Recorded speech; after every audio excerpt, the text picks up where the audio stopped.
उत्तर प्रदेश के बारे में देश की धारणा क्या थी, दुनिया की धारणाएं क्या थी। आज मैं कह सकता हूं पिछले 6-6.5 वर्ष के अंदर इस धारणा को बदलने में हमें सफलता प्राप्त हुई है। आज उत्तर प्रदेश के बारे में लोगों की नकारात्मक सोच कम से कम नहीं है। लोग एक नेगेटिव दृष्टि से, नकारात्मक दृष्टि से उत्तर प्रदेश को नहीं देखते। और यहां ये हमारा एक टर्निंग पॉइंट है जिसने उत्तर प्रदेश को एक नई दृष्टि दी आगे बढ़ने की। और इसकी प्रेरणा, इसके प्रकाश पुंज के रूप में अगर हम किसी का नाम ले सकते हैं, देश के यशस्वी प्रधानमंत्री श्री नरेंद्र मोदी जी का नाम ले सकते हैं, जिनकी प्रेरणा से, जिनके मार्गदर्शन में उत्तर प्रदेश ने 2017 से अपनी इस यात्रा को प्रारंभ करके अपने बारे में जो उसकी परंपरागत धारणा बन चुकी थी, वो धारणा उत्तर प्रदेश में कुछ नहीं हो सकता, उत्तर प्रदेश नहीं सुधर सकता, उत्तर प्रदेश ये बीमारू राज्य है, इसको, देश को भी ये बीमार करता जा रहा है। आज उससे उभर करके उत्तर प्रदेश एक बहुत सकारात्मक दिशा में आगे बढ़ा है। पिछले 9 वर्ष के अंदर आपने इस यात्रा को भारत के अंदर बहुत शानदार तरीके से बढ़ते हुए भारत को देखा है। भारत ने ईज ऑफ डूइंग बिजनेस में एक लंबी छलांग लगाई है, रैंकिंग में बेहतरीन सुधार किया है। तो 10वीं बड़ी अर्थव्यवस्था में से जो भारत की रैंकिंग थी 10वें नंबर की, वो आज 5वें नंबर पर भारत आया है। भारत 5वीं बड़ी अर्थव्यवस्था है और 2027 आते आते भारत ने प्रधानमंत्री मोदी जी की घोषणा और भारत की ग्रोथ रेट को अगर आप देखेंगे तो भारत इस बात का दावा कर सकता है कि 2027 आते आते भारत दुनिया की 3री बड़ी अर्थव्यवस्था बनेगा। तो भारत की है। तो उत्तर प्रदेश ने भी पिछले 6 वर्ष के अंदर प्रति व्यक्ति आय को दोगुना करने में सफलता प्राप्त की। उत्तर प्रदेश ने अपनी ग्रोथ स्टोरी को भी शानदार तरीके से आगे बढ़ाने में सफलता प्राप्त की, अपनी जीडीपी को दोगुना करने में सफलता प्राप्त की।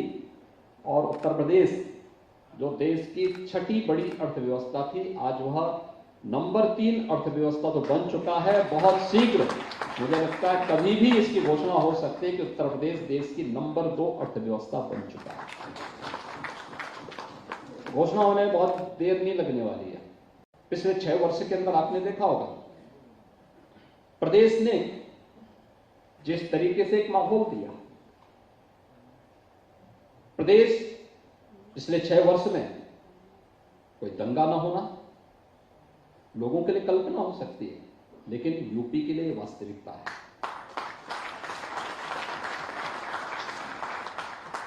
एनसीआरबी के जो आंकड़े हैं अपराध के हर एक उसमें अगर आप देखेंगे तो पिछले 6 वर्ष के अंदर उसमें व्यापक रूप से कमी देखने को मिली है। ये दिखाता है सुरक्षा का एक बेहतर वातावरण बनना है। और ये पहली बार हुआ है जब कोई सरकार चुनाव लड़ रही हो और चुनाव के दौरान मुद्दा कानून व्यवस्था हो।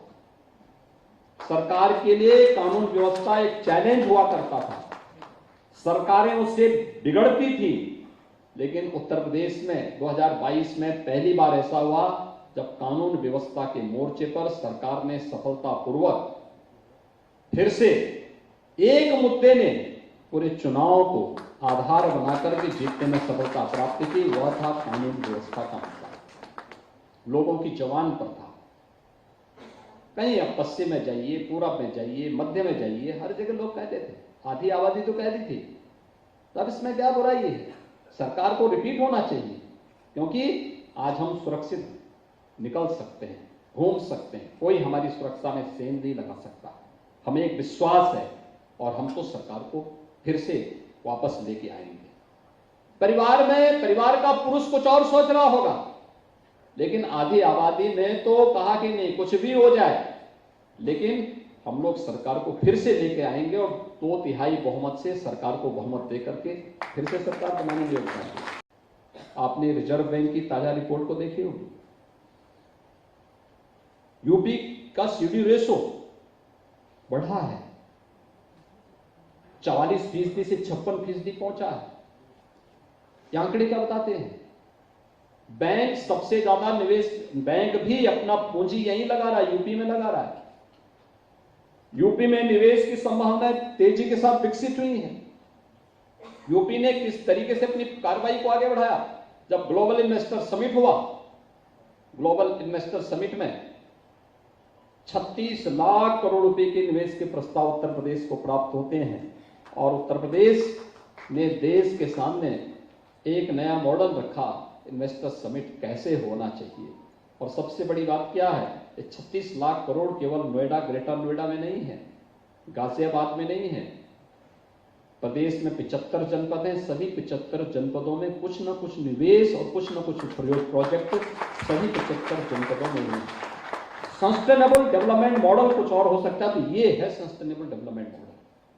हमारे यहां निवेश केवल पूंजी के लिए नहीं है, हमारे यहां निवेश रोजगार के लिए भी है, एम्प्लॉयमेंट के लिए भी है, और उसको तेजी के साथ आगे बढ़ाने की कार्रवाई हम लोगों ने प्रदेश के अंदर की है।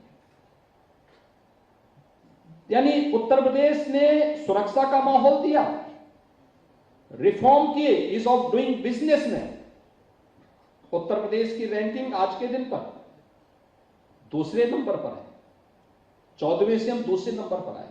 उत्तर प्रदेश में 2017 से लेकर के अब तक 55 लाख परिवारों को हम लोगों ने एक एक आवास उपलब्ध कराया है। 55 लाख परिवार को, आखिर ये तो उत्तर प्रदेश का ही नागरिक रहा होगा ना, आजादी के बाद क्यों नहीं मिला इसको, इतने वर्षों तक क्यों नहीं मिल पाया? इसमें कोई व्यक्ति किसी की जाति देख करके योजना का लाभ नहीं दिया गया। और आप आश्चर्य करेंगे, सूची तब की बनी हुई है जब केंद्र में भी और राज्य में भी भारतीय जनता पार्टी की सरकार नहीं थी। सेक्स सूची जो बनी थी ये 2011-12 में बनी थी, उसी सूची के अनुसार मकान दिलाए जा रहे हैं। हाँ, ये अलग विषय है, इस सूची के बाहर जो अति निर्धन परिवार हैं, गरीब हैं, जैसे बनटांगिया हैं, मुसहर हैं, थारू है, या अन्य ऐसी जातियां, जो जनजातियां जो अति दलित, अति पिछड़ी या जनजातीय समुदाय से जुड़े हुए हैं, जिनको शासन की योजनाओं का लाभ नहीं मिल पाया था, 2017 में आने के बाद उनके लिए, जैसे आवास के लिए अगर पीएम आवास योजना में उनका नाम नहीं था तो हमने उनके लिए सीएम आवास की एक अलग से योजना चलाई, उनको आवास से आच्छादित किया जा रहा है। मुझे याद है 2017 के पहले किसी गरीब कोई बीमार हो जाता था, उपचार की कोई व्यवस्था नहीं थी, ये सब भगवान भरोसे थे। सरकारी हॉस्पिटलों की स्थिति हर व्यक्ति जानता था, मेडिकल कॉलेज की स्थिति हर व्यक्ति जानता था। मैं तो पूर्वी उत्तर प्रदेश से आता था, इंसेफ्लाइटिस से पूर्वी उत्तर प्रदेश में 1977 से लेकर के 2017 तक 50,000 बच्चों की मौत हुई थी। कोई पूछने के लिए नहीं जाता था, कोई पूछने के लिए नहीं जाता था। और ये जितने बच्चे थे जो असमय काल कल्पित होते थे, 1 से 15 वर्ष तक के बच्चे थे, और इनमें 90 से 95% बच्चे अनुसूचित जाति और अल्पसंख्यक समुदाय के हुआ करते थे, लेकिन कोई उनका हालचाल लेने नहीं चाहता था। पूर्वी उत्तर प्रदेश में गोरखपुर में केवल एक मेडिकल कॉलेज गवर्नमेंट का था, बाकी उधर बीएचयू था, इधर फिर लखनऊ था। आज गोरखपुर में मेडिकल कॉलेज भी है तो एम्स भी है, बस्ती में मेडिकल कॉलेज संचालित हो चुका है, सिद्धार्थनगर में मेडिकल कॉलेज प्रारंभ हो चुका है, देवरिया में मेडिकल कॉलेज प्रारंभ हो चुका है, कुशीनगर में मेडिकल कॉलेज का निर्माण युद्ध स्तर पर चल रहा है, अयोध्या में मेडिकल कॉलेज प्रारंभ हो चुका है, बहराइच में प्रारंभ हो चुका है, गोंडा में निर्माण की प्रक्रिया के साथ जुड़ चुका है, इस नए सत्र में वहां प्रवेश भी होंगे। बलरामपुर में मेडिकल कॉलेज का निर्माण युद्ध स्तर पर चल रहा है, आजमगढ़ में मेडिकल कॉलेज क्रियाशील है, बलिया और मऊ में मेडिकल कॉलेज निर्माण की प्रक्रिया आगे बढ़ चुकी है, गाजीपुर में मेडिकल कॉलेज संचालित हो चुका है, चंदौली में मेडिकल कॉलेज का निर्माण हो रहा है, सोनभद्र में मेडिकल कॉलेज का निर्माण हो रहा है, मिर्जापुर में मेडिकल कॉलेज का निर्माण और उसमें वह क्रियाशील हो चुका है, प्रतापगढ़ में मेडिकल कॉलेज प्रारंभ हो चुका है, सुल्तानपुर में मेडिकल कॉलेज निर्माण की प्रक्रिया के अंतिम चरणों में चल रहा है। यानी पूर्वी उत्तर प्रदेश में आज इतने मेडिकल कॉलेज, यानी 75 जनपद हैं, 1 डिस्ट्रिक्ट 1 मेडिकल कॉलेज की तरफ भी हम आगे बढ़ चुके हैं।